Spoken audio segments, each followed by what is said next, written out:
afternoon, everyone, and thank you for coming to the Microplex and to the first ESHIP Tech Talk. Folks are here for the shipping industry. ESHIP has nothing to do with that. It's just short for entrepreneurship. Sorry about that. And today is a special event to highlight our students who have been working very hard on their startups. This is the fruit of a journey of 2 semesters. Some of the teams that are presented today have taken the entrepreneurship classes, have been part of the Center for Innovation and Entrepreneurship, and participate in several competitions. We wanted to make this event to highlight their work. Through the curriculum, we use NASA-developed technology in all our classes, Entrepreneurship 1 and 2, and also Venture Creation, which is an MBA course. And some of our students are very, very interested in pursuing these startup ideas that were developed in our classrooms. And they took it to the next level. And last week, or 2 weeks ago, in Lunch Your Venture, we had 4 teams out of 6 finalists from our university, Embry-Riddle, and we secured the 2nd and 3rd position in Lunch Your Venture.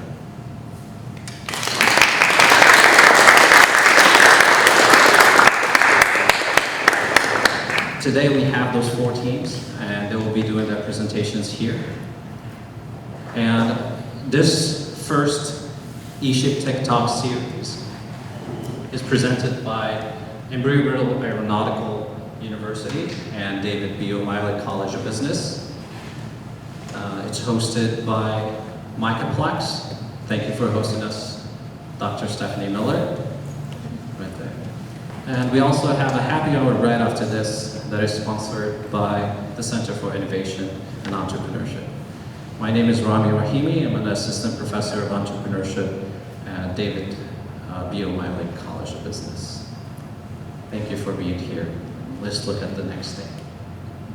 So our agenda for today, we'll start off with the student-led startups. And these are, as I mentioned, NASA-developed technology repurposed. And followed by a special guests from NASA at Kennedy Space Center in the Technology Transfer Program Department. And following that, we'll have Shukri Tofi from University of Oxford with a presentation. Don't worry, we'll have time for you guys to have questions and a Q&A session. Without further ado, this is the happy hour. That's an important slide. That's an important slide. Of course, I'm going to put that separately, because I know some of you guys are here just for the happy hour, so I wanted to make sure that our first presentation is Mary Karen Minock, and the company name is Guardian Structural Health.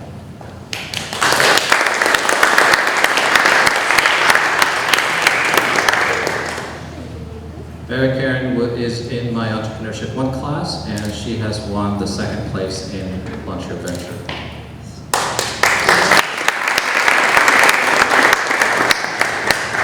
I'm a coxswain on the crew team, so I get paid to talk really loud. But okay.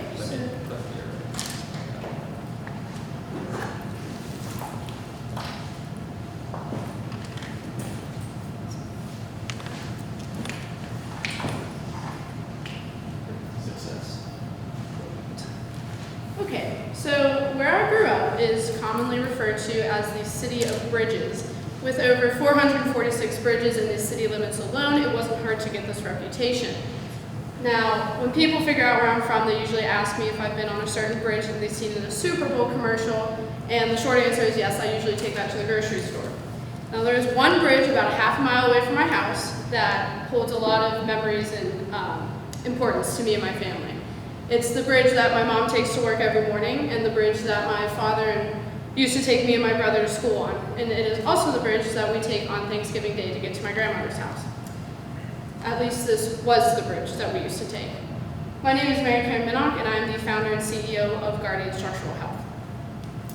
So it's no secret that there is a lack of structural health attention across the country right now, with the Miami apartment building that collapsed and claimed the lives of 97 people, and again, the Pittsburgh Bridge that collapsed in late January. Thankfully, there was no casualties because it was a snow delay, but it could have been a lot worse if there wasn't that snow delay. The problem is pretty simple. This is not a matter that is looked at until after the fact. So I want to jump ahead on that with NASA patented technology that we're going to dive in a little bit later. I want to zoom in on this real quick. So again, 446 bridges in the city. On an average bridge inspection, it takes up to about 3 days. That's about 1,338 days. Again, I'm a business major, so I'm just trying to crunch some numbers for you guys. But when we divide that by the number of days in a year, that's about over 3.5 years. Now, for 446 bridges, that's pretty impressive. But with the average bridge inspection being about every 24 months, these numbers are a little concerning. So to the city officials, civil engineers, we have a solution for you. It is called the fiber optic sensing system. It is a NASA patented technology. This technology allows real-time structural health monitoring and system maintenance for bridges and buildings. Our competitors right now is called V-Spec Essentials. It is a vibrating wire that detects small movements, but it has three things that are kind of major concerns right now. The competitors are very hard to install. Those need to be installed during construction. So with new bridges, there's not really concern for structural health, any concerns there. They easily decay over time because of the constant compact and movement in the bridge. The wires start to fray. And the electrical noise interference. If these wires are placed too close together, they start to bounce off and read inaccurate data. So when we're looking at our wires versus the competitors in bridge inspections, there's some major things that I just want to point out real quick. So again, bridge inspections every 24 months. With our FOSS wires, it takes 24/7, 365. So even the smallest movement of a 1/4 inch can be detected immediately. The pre versus post. FOSS, obviously you want to monitor those bridges that have been around a long time. With those can be installed post-construction. So with the help of Thomas the Tank Engine and Friends from my mother's daycare, I just want to show you how those would be installed. You can put those on any structure wherever you want, with the main powerhouse system being installed on the bridge abutment. With the monitoring differences, again, it's a laser wire from the FOSS wire, so it detects those smaller movements compared to the vibrating wires. This is kind of our revenue model. I'm not going to dive too much into this, but with the one-time installment of $20,000 for the powerhouse system, and then the cable is dependent on how long the bridge is across cities in the country. Our competitive advantages, it's extremely accurate, the reliability is insane, the longevity and the cost efficiency is blown out of proportion compared to our competitors. Our cost analysis, again, is kind of just the same thing. I do want to point your attention to our goal. We want to install all of these wires on all the major bridges in Pittsburgh for under or at $24 million. This kind of seems like a random number, but the bridge that collapsed in Pittsburgh is going to cost the city $24 million to replace, and it would kind of just be, close to home. With our variable costs, looking down at the bridge length cost, the Front Hollow Bridge, the one that collapsed in Pittsburgh, was 447 feet, and it did not feel that way when I was running cross country on it in 8th grade, but apparently it was 447 feet. So it would only cost about $122,000 to install, so that compared to the $24 million that it's going to take to replace is quite significant. Looking into Pittsburgh a little bit more, there's over 70 bridges that are 50 years old, and 34 bridges that are over 70 years old. So where we are now, again, like Dr. Rahimi said, we currently secured the 2nd place Launcher Venture Prize with $5,000 used for prototyping and development. We applied to the Rebuilding America grant, which is currently at $7.2 million in funding. The Rebuilding America with Sustainability grant, which is $15 million, and we are currently an LLC that was just finalized this week.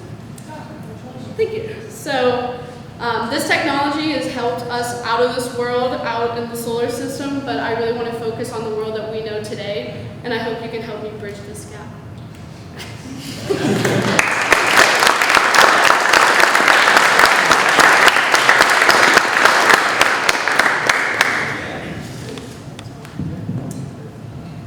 Okay, thank you very much. Do you have any questions for America? Yes. Yeah, I was just curious, so what does the FOSS measure, and then how does that relate to bridge health? The wires would be about 2 feet each. But what is so what are you measuring in the bridge using the fiber optic? Is The it stress and flux? strain and the move and pull, and there's also, it measures temperature as well.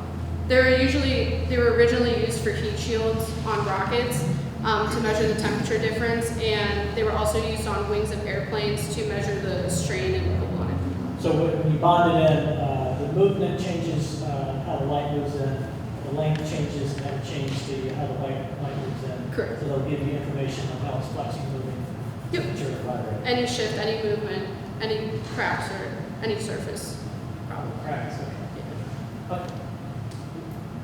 Any other questions? I'll make my comments afterwards. It's good. If there's anything others, very well done. Thank you. Okay, I think we have one more question from the audience. Yes. All right, so you mentioned Pittsburgh. I've driven through Pennsylvania many, many times. And a very big problem in Pennsylvania alone is its Department of Transportation budget and its ability to maintain roads and things like that. What makes this so objectively better to invest in over time than, say, we'll just take the hit every time a bridge collapses and we can work on our roads right now? So that's a good point to bring up. I don't know if anyone watches the news, but anytime something sinks or falls in Pittsburgh, there's usually a PAT bus on it. So when the bridge collapsed, there was a red PAT bus, and there was a sinkhole last year where there was a PAT bus. So it's great marketing for Pittsburgh. They're getting a lot of money from all these collapses and potholes, but kind of want to change that a little bit. The bridge inspections close down bridges for at least 3 days, which causes a lot of traffic. This current bridge that collapsed has caused a complete uproar in the city because it was like a main channel from kind of outer city like to inner city. So it's a lot of expenses and detours. Another bridge by my house was supposed to be torn down this summer, so that budget has been completely messed with. So that would eliminate bridge costs completely, and then if something were to fall, it would eliminate that cost as well. A lot of precautionary. We'll take last question. Thanks. I don't have a question, but a comment. I teach SHM, Structural Monitoring in Aerospace Engineering graduate course. Okay. So I do know what you're talking about exactly. So it measures strains, but what's really important here is not just attaching strain sensors on the bridge, but how you're going to use data, how you're going to analyze data is much more important than attaching it. So you might want to, down the road, you might want to use some kind of machine learning techniques to evaluate the damages than just detecting the strains. Okay, definitely. Thank you. I'll add something. Part of this program and what we're doing is actually connect with you, the experts in the fees in our university, and we're having an accelerator program to secure some funding for them to the summer. So this way we can have some funding to work with your labs and your expertise. So we're probably going to be reaching to you very soon. And thank you for I'll grab your email.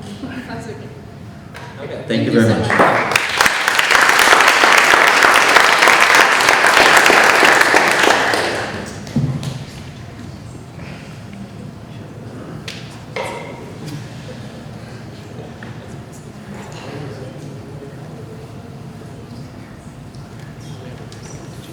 Our next presentation is Cerebral Tech, Athletes First, with Alex Brickley and Elias Humble.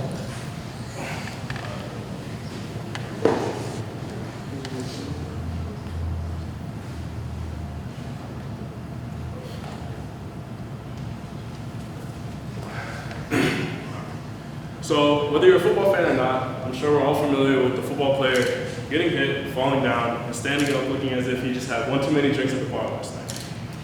Unfortunately, this is not the case. Well, at least hopefully not the case for many professional football players. But actually, it's not too far from the truth because their brains are compromised. However, not from alcohol, rather from impact. Here's an example. Will get the 8-yard loss back in 4. Kelsey might be hurt as he went down to the ground. The ball is out. The play blown in. It's a 12-yard move boy. Oh boy. So So there are too many athletes whose careers come to an end prematurely due to traumatic brain injuries from the hits like we just saw. Current measures to protect athletes include innovative helmets, redesigned concussion protocols, and the implementation of helmet-to-helmet contact rules. However, what these measures fail to address is the ability to measure an athlete's cognitive functioning on a daily basis. Cognitive functioning is an umbrella term used to describe a set of mental processes such as perception, attention, memory, decision-making, and language comprehension. In order for an athlete to function at its optimum capabilities, their brains must be healthy. Over time, however, an athlete's brain begins to deteriorate because of their own lack of awareness of their own brain health, eventually leading to chronic brain injuries like CTE, as seen in the picture right there.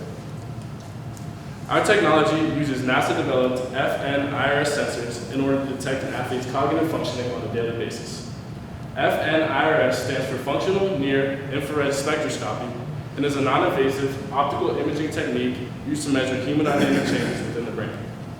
Now, I'm sure you're probably wondering, what in the world do hemodynamic changes have anything to do with athletes and their brain? Well, simply put, hemoglobin concentration changes are red flag indicators that something's going wrong within the body. More specifically, something's going wrong within the brain. One device will consist of multiple sensors that will be seamlessly integrated into the design of the helmet, more specifically the design of the pattern. Each sensor will measure 40 millimeters in height, 25 millimeters in width, and be 4 millimeters thick. Obviously, without a software that would be able to transmit the information from the field to the sidelines in real time, this device would be rendered useless. That is why we will be partnering with Abacus Interactive in order to develop a software that will be fully customizable for each team and will hold all data related to the players' names and brain health in a cloud that will be fully accessible at the tap of a finger for players, coaches, and team members. With our product, in terms of making money, we will plan to function as an SaaS, or software as a service. This basically means that the majority of our revenue will come from the services of our software rather than from selling these little devices individually. Because our main target is the NFL, we plan to go through mainstream helmet manufacturers in order to get to the NFL teams easier. So initially, we have the idea of going to them and charging a 10%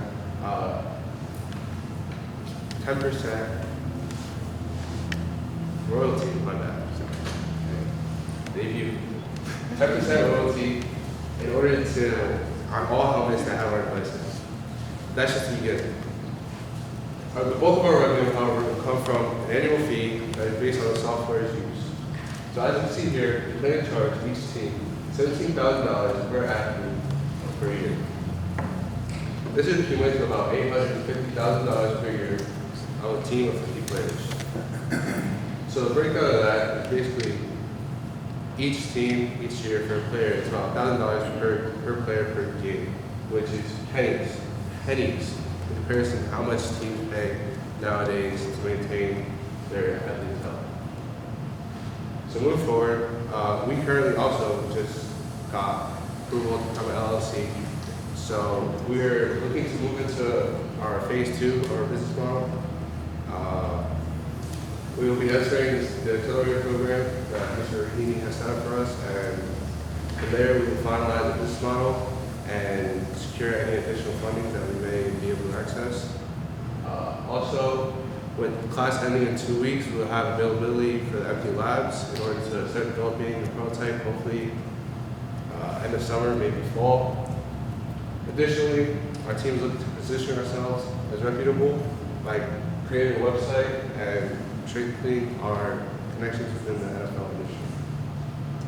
That being said, we're aware of the idea that all black people look alike. So I'm Alex Brandon. I'm Wise Campbell. I wish we reset, where we put athletes first. Thank you.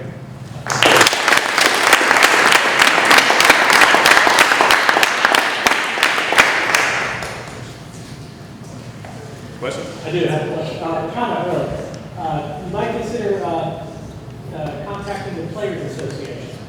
That's where a lot of the safety implementation policies have come from, is from the Players and the Players Association.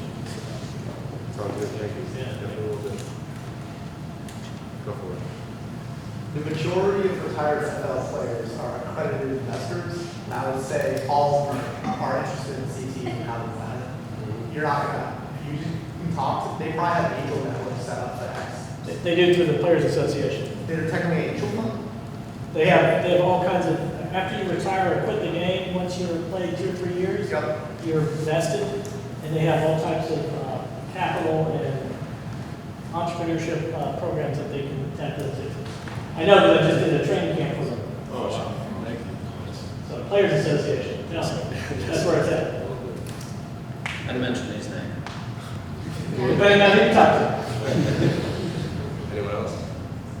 Any other questions? Okay, thank you very much.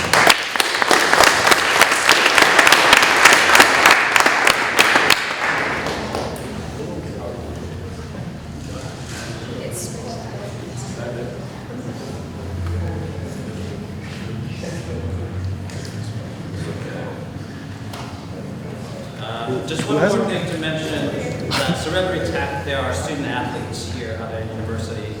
They're in the baseball team. Our next presentation is Reboot Refinery Technology. The logo is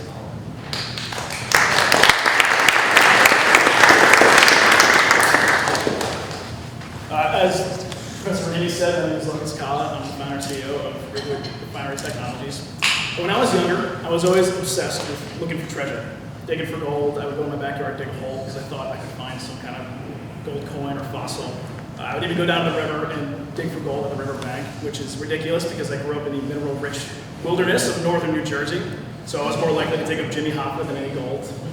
And fast forward to high school, I learned that there was a lot of gold and precious metals and materials in electronics, so of course my first response was to go right home and start ripping everything apart to avoid getting a real job and sell these precious metals. And coming from a family of chemists, I thought I could actually do that. Obviously I couldn't. Fast forward one more time to 2019. If you tried to buy a new car, you realized that you couldn't.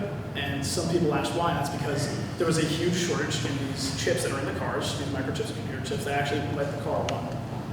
So I started doing some research into why that was happening, and I found out that it's because we actually offshored 90% of our microchip and electronic component manufacturing out of the country. So when the world shut down because of the pandemic, we couldn't get a hold of our own products.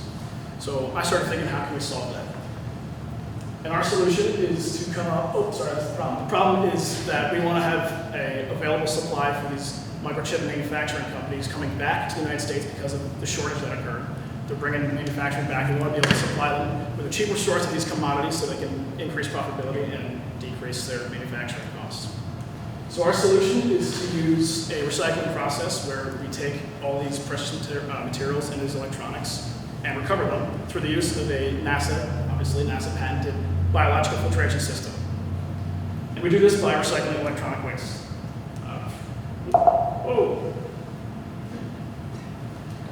I want to explain what electronic waste is real quick. Electronic waste is the fastest growing waste stream in the entire world. We currently produce over 52 million tons of it each year. And that number is expected to increase to 120 million tons each year. Around the globe, we only recycle about 17% of it, and in the United States, we only recycle about 15% of it. So it's a completely underutilized resource, and there's about $10 billion in precious metals and materials that are thrown away each year and sitting in landfills and wasting away.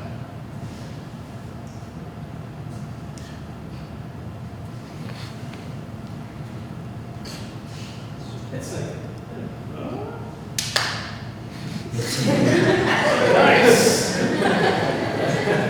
got the clapper back. It's not a NASA technology. Our process has a 4-step process. The collection phase, obviously self-explanatory, collecting electronic waste. Second stage is sorting, dismantling, and shredding. And what we want to do is sort out things that can't go through a chemical process, like batteries, certain types of plastics, glass. And we sort out what we can put through mineral-rich, precious metal-rich materials and certain PCBs. And then we put it through an initial chemical wash. Our initial chemical wash is going to remove certain metals and materials, base metals, silver, copper, iron, steel, certain plastics. And it's going to leave the precious metals in the dust or whatever solids left in it. And then we take that solid and we put it through put it into another solution and run it through the NASA filter, which is completely biodegradable. It's a biological filter, and it naturally absorbs these metals. These microorganisms are either bioengineered or naturally evolved this way to bind these metals. And once we get these metals, obviously we take out the biological matter, ash them off, and we're left with precious metals, which can be then sent off and refined down into their purest forms. So our customers ideally, obviously, want to sell to these microchip and electronic component manufacturers that are moving back to the United States. Examples of this are Intel, Samsung, and Apple. Intel and Samsung are all, right now, rebuilding manufacturing and sites around the country. You may have heard of Ohio. They just signed a new deal a couple months ago to build manufacturing plants there. And the value we're going to be giving them is that we're going to be giving them a cheaper source of these commodities for them to use in manufacturing, which will drive down their manufacturing costs and increase their profitability. Obviously, we know it's going to take a long time to be able to supply those large companies. So in the beginning, we want to sell gold, silver, copper, platinum, palladium, and other precious metals to bullion dealers and mints who sell them as bars and coins. And we also want to sell to specialized manufacturers like manufacturers of batteries, wires, dental implants, joint implants, special lab and medical equipment. And this is our existing competition. ERI is the largest electronics recycler in the United States right now.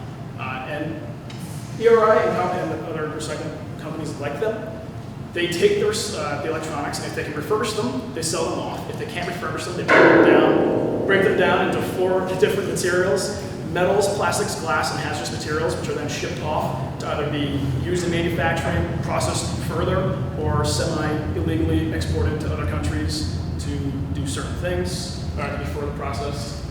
And our advantage over them is that we actually use the material, we actually recycle it. We can target specific materials that we want. It's easily scalable, it's cheaper, it's more efficient, and it's more effective. Our revenue model is what we're going to be adopting. We're kind of adopting a waste management revenue model, like the garbage men that come to the end of your street every week. We're going to be having something like that, pickup areas. We really need to get rid of our electronics. This is something that's already being used in New York City, or other cities, not just New York City. People can come and drop off their electronics, old phones, computers, into these bins, and an electronic recycling company will come and pick them up. Current companies right now charge around $250 to $300 per ton that they collect, and then they charge the municipality. We're planning to charge $100 to $150 per ton. Obviously, our main source of revenue is going to be selling these commodities and precious metals that we recover to manufacturing plants, other manufacturers. Additional source of revenue can come from government contracts, like government contracts to go and clean up areas and landfills that have a lot of electronics sitting in them, wasting away. And our cost structure. This is a rough breakdown of what it would cost us to start up. We'd estimate it would cost about $415,000 to start up. Starting a waste management recycling company takes a lot of upfront funding, and that's what we estimated for a bare startup. And where we are today, right now we have a partnership with a law consulting company called IP 2.0, and we're working with a patent attorney there who also has experience in chemical engineering and organic chemistry. We also are trying to get access to the Embry-Riddle chemistry labs for prototyping and doing any tests. We're joining an accelerated program that Professor Rahimi was talking about before, that awards funding. And we've also begun the application for the following grants for hazardous waste management. One awards $100,000 and one awards $40,000 to $800,000. So again, my name is Logan Scala. I'm the CEO and founder of Ramy Refinery Technologies, and this is our preferred email and phone number. And thank you.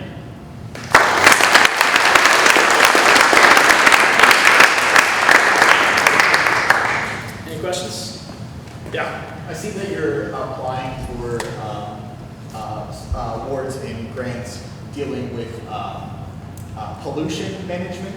How is this process redefining the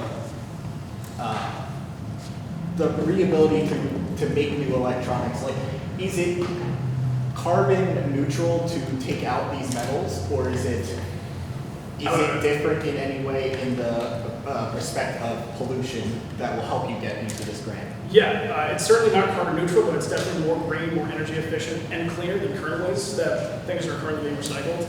Right now, as I said before, that I would just break it down and send it off to other countries to be recycled and processed further. That's not the greenest way to do it. There's long, lengthy chemical processes, and honestly, we have some, in part, chemical process, but the filter that we use is completely biodegradable. It's made of biological material that can be thrown outside and go away. No problem.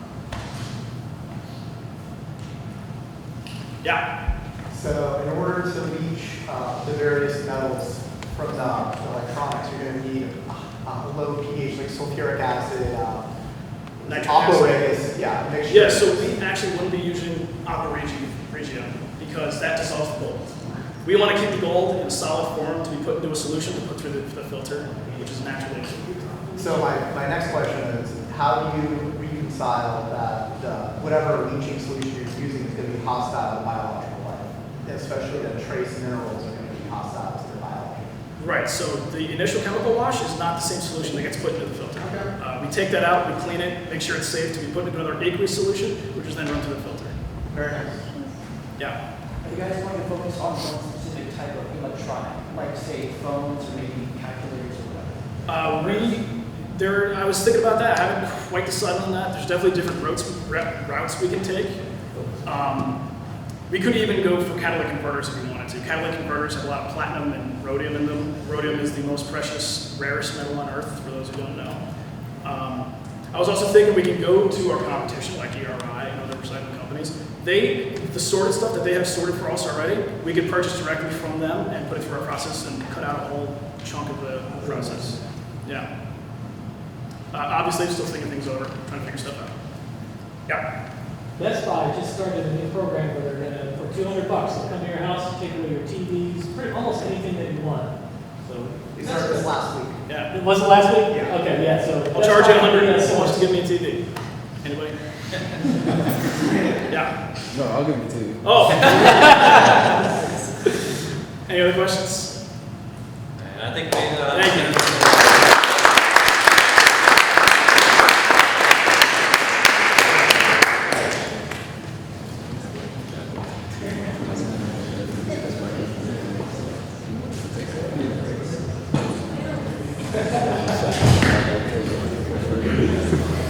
Next presentation is from Medusa Filtration Systems, presented by Nicholas He. Nicholas He is in the Advanced Entrepreneurship class, Entrepreneurship 2 class. He's also the winner of the third prize in the Launch Your Venture. He also was qualified in the top 100 in the national pitch competition, and then we went together to Tampa. He made it to the top 20, and then on the final day he made it to the top 8. Another interesting fact about his company is that we entered the DOE competition, the Department of Energy competition, and they do have their own technology transfer program, and they have their own competition that they encourage teams. So we went into that competition with the NASA developed technology, and he made it to the #1 in the region in the power and water track division.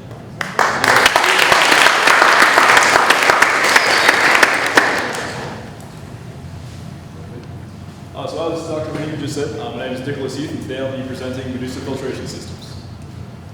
So, to start off, I'm a Floridian. I've lived in Florida for almost 15, 16 years now. It's way too long, but I do live over on the west coast of Florida, which is definitely going to be, in my opinion, the best coast. One problem that constantly plagues us is going to be a phenomenon known as red tide. This here is a nasty bug that pretty much grows inside the environment, and that when it's met in the right conditions, manages to eat up all the oxygen, causes massive kill-offs and die-offs, which cause nasty, detrimental environmental and ecological impacts for the state of Florida. It has been estimated within the last 20 years they have lost roughly $73 million in revenue, and that revenue loss is going to be from the tourism industry, just because the main source there. Because if you're coming to Florida, obviously you want to go to the beach. If you go to the beach and you see just piles and piles of dead fish on there, it's just not something you want to do. You cancel your vacation, it's not fun. So then that in turn leads Florida to lose out on all this extra revenue. So what really causes and triggers red tide? Some problems that face red tide today is going to be from the inefficiencies in the wastewater treatment systems today. This year, because they are unable to fully treat the outgoing water from the plants and actually capture all the ammonia and nitrogen in the outgoing water, this year leads to pretty much the perfect condition for red tide to go boom and go turn into a massive algae bloom, which then can spread like a cancer up and down the Florida Gulf shores. So this is where Medusa comes in. We are out looking for our market possibilities, where our starting market is going to be starting down in Southwest Florida. This is going to be near and dear to me, as we are able to leverage our connections that we do have throughout the industry down there, as well as we are familiar with all the land down there. And so we are going to be working with local county governments. Essentially, there is going to be your local county municipal wastewater treatment plants that are going to be taking care of all of the wastewater treatment plants that actually run and maintain them. So we are going to be planning to get into them, so just so then we can get our foot into the door and work with local county governments. And then we also have the potential for other markets, bringing our technology into new places, such as getting into septic tank systems, industrial runoff, and as well as heavy ammonia-rich environments.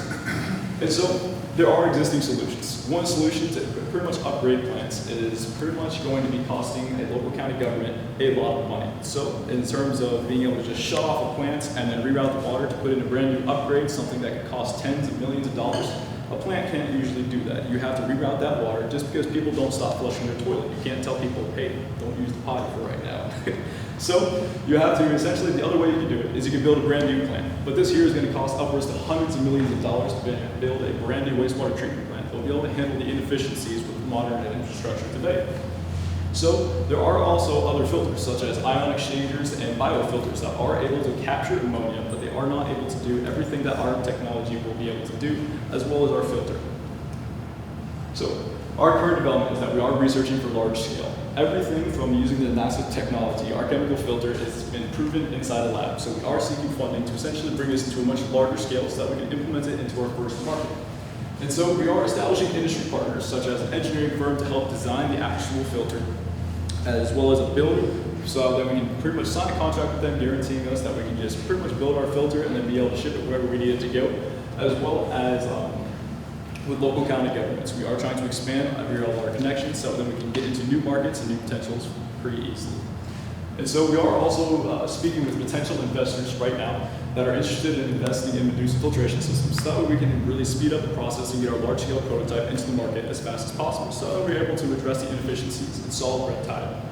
And so we are also writing proposals for federal grants, as pretty much every other student has here done, is that we are planning on writing those federal grants so that we can get more funding so they can research and develop our large-scale prototype. And so we get to Medusa's market advantages. We have connections throughout the industry that we've worked for with direct experience. I have myself worked in the wastewater industry, as well as our team has worked in the wastewater industry for a collective combined experience of 40 years. So we have connections that can get us into any market from down in Southwest Florida all the way up to Michigan. But using these connections, we are able to leverage them, essentially help us bring us into our filter, into new markets up and down the East Coast to start off, to really prove ourselves and capture that market share. There is no direct competition for our chemical filter as well. There is, as I mentioned earlier, there is biofilters and ion exchangers, except they do not and are not able to pretty much fully capture and store the ammonia as we are able to. And so, since our filter is going to be encompassing a NASA-backed technology, it is going to be a chemical filter that's revolutionary. It is able to fully capture and store ammonia.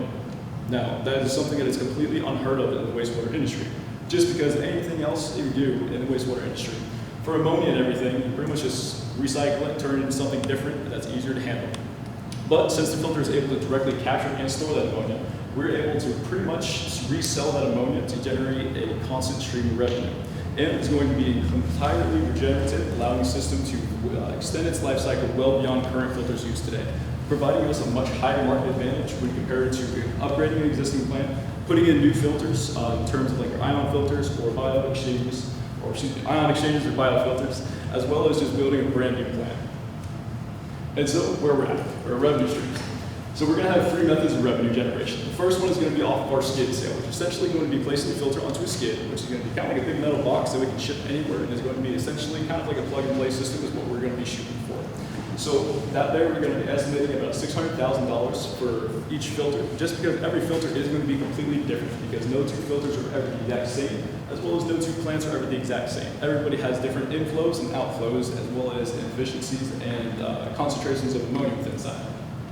And so then, ammonia is going to be, since we are able to directly capture and store the ammonia and resell it, we are going to be having a constant revenue stream of being able to sell the ammonia as ammonia fertilizer. And as you can guess, ammonia really is coming from Ukraine and Russia. And as of right now, that is not a very happy place to be. Therefore, a lot of the ammonia sales have gone skyrocketing, as well as the price. So this year has driven up the price of ammonia first $1,400 per ton. So this year is going to generate us a constant stream of revenue. So as long as the filter is turned on, we are going to be generating revenue from that. As well as we are going to be estimating that we are going to be charging maintenance fees, which are going to be at a cost of $50,000 per plant, just so that we can send our team out to make sure everything's up and running in tip-top shape up to our standards and not just the plant standards, because as of right now, plant standards, local county government standards are horrible. And so we do have costs incurred. Our fixed costs are going to be for research and development. We are going to have our logistics services. We're essentially going to have looking to partner with a logistic company so that we're able to send our skid anywhere we want with a flat rate fee that we can both agree upon, as well as our payroll. Just because as we do grow as a company, we are going to have to hire more engineers, more builders, more people to maintain, and more people to ship everything worldwide and potentially worldwide. So that will grow linearly with the company as we grow. So then it brings us to our variable costs. Our variable costs are going to be building the filters, which are estimated about $250,000 per each filter, as well as our travel costs, which is going to be along the lines for installation, where it's going to be about $10,000 per plant to bring it into pretty much up and running service. And so then it's also going to be the cost of the chemical medium, which is going to be the good stuff, which is going to be entirely dependent upon the market. And so my name is Nicholas Heath. I am the founder and CEO of Medusa Filtration Systems. And thank you.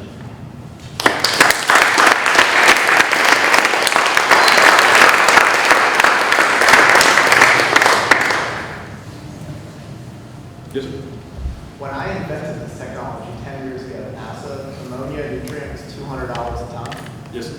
And we thought this would just subsidize the cost a little. With the cost of, you said $1,400 a ton. It was $800 a ton last time I checked, but there was less wars going on. This can be a profit center. Wastewater is usually a cost center. This could be a profit center.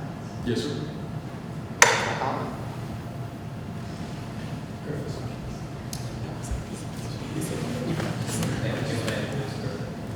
Oh yeah, so well, this is Griffin Lund. Yep. Griffin Lund, he's actually the inventor of the chemical filtration system that our technology is going to be encompassing.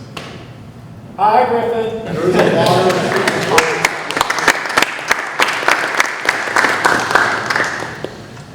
I'm glad I could be invited to this. This is great to see these technologies taken by these young men and women. Agree.